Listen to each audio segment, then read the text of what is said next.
Hi friends, welcome back to my channel girly corner. जैसा कि मैं पहले भी बता चुकी हूँ, छत्तीसगढ़ 36 प्रकार की भाजियों के लिए भी फेमस है।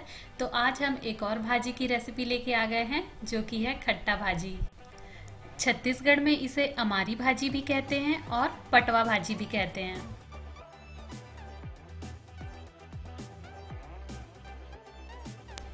ये जो खट्टा भाजी है बहुत सारे गुणों से भरपूर है। फाइबर की मात्रा बहुत ही ज़्यादा है इस भाजी में। मार्केट में अगर आप इसे लेने जाते हैं तो ये भाजी इस तरह से दिखती है। 3 कोने वाली पत्ती है ये।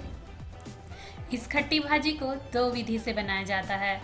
एक खट्टा भाजी और चना दाल, और दूसरा अरहर के दाल के साथ इसे बनाया जाता है। आज हम शेयर करेंगे खट्टा भाजी और चना दाल की रेसिपी। इसके लिए सबसे पहले हम जो भाजी है उसकी पत्ती को तोड़कर अलग कर लेते हैं। इसका जो स्टेम होता है वो बहुत ही हार्ड होता है, इसीलिए स्टेम का यूज़ नहीं किया जाता। इसीलिए पत्ती पत्ती को ही हम अलग करके रख लेते हैं। ये देखिए, इस प्रकार से पत्ते पत्ते को हमने अलग कर लिया है। इन पत्तियों को पानी से हम अच्छे से धो लेंगे और इसे हम कढ़ाई में इकट्ठा कर लेते हैं। ज़्यादा पानी यूज़ करते हुए हम पत्तियों को कढ़ाई में डाल रहे हैं, क्योंकि हम इसे उबालने वाले हैं।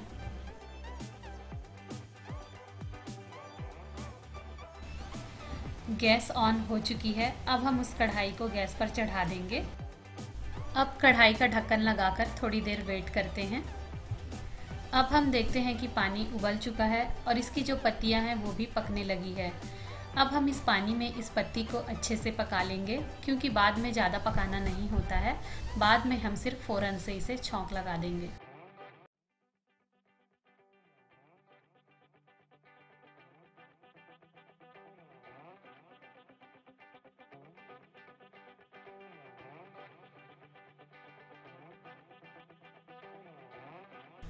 ये देखिए, हमारी भाजी अच्छे से पक चुकी है। अब इसे हम एक छलनी की मदद से छानकर पानी को अलग कर लेंगे। अब बचे हुए पानी को आप फेंक सकते हैं, क्योंकि इसकी आवश्यकता नहीं है। लेकिन बहुत सारी चीज़ों में इसका यूज़ किया जाता है, जैसे तांबे के बर्तनों को मांजने के लिए। जैसा इमली काम करती है वैसा ही ये खट्टा पानी काम करता है। चलिए सब्जी बनाना शुरू करते हैं। उसके लिए हम तेल में डाल देंगे कूटे हुए लहसुन को।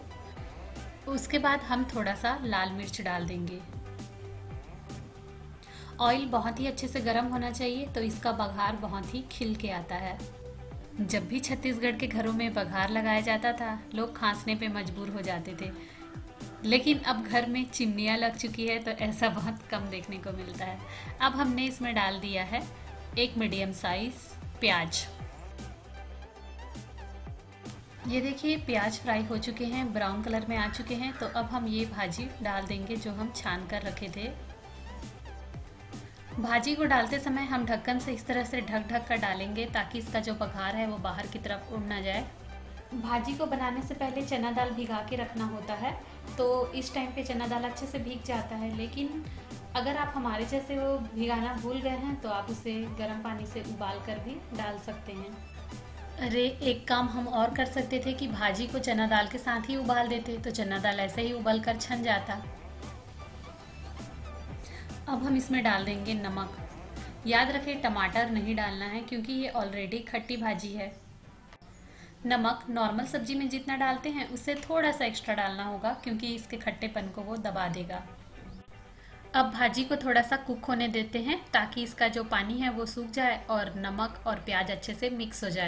ये है खट्टी भाजी। तो ये भाजी बहुत ही खट्टी होती है, इसीलिए इसे पानी के साथ उबाला जाता है और उस पानी को फेंक दिया जाता है, ताकि इस भाजी का खट्टापन थोड़ा कम हो जाए। अरहर दाल वाली जो रेसिपी है वो हम अगली वीडियो में शेयर करेंगे।